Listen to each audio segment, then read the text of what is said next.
నమస్కారం. ఈటీవీ 360కి స్వాగతం. ముందుగా ప్రధాన అంశాలు. H1B వీసా ఫీజు పెంపుతో భారత్ పైనే ఎక్కువ ప్రభావం. అమెరికాలో ఉద్యోగం చేయాలనుకునే వారి కలలపై పిడుగు. ట్రంప్ నిర్ణయం అనాలోచితంగా ఉందన్న అమెరికా చట్టసభ సభ్యులు.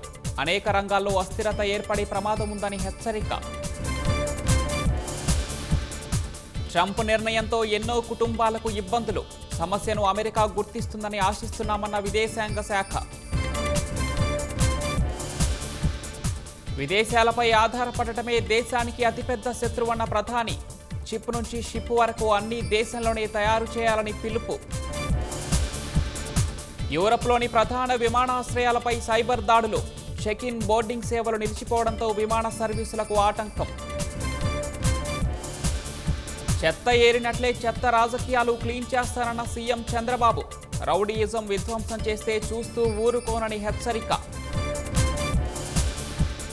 వైసీపీ గజ దొంగలు శ్రీవారి సొమ్ము దోచుకున్నారన్న లోకేష్. పరకామణి 100 కోట్ల దోపిడీ వెనుక బడా నేతలు ఉన్నారని వ్యాఖ్య. మోహన్ లాల్ని వరించిన దాదాసాహెబ్ ఫాల్కే అవార్డు 2023 ఏడాదికి గాను ఎంపిక. ఈ నెల 23న ప్రదానం.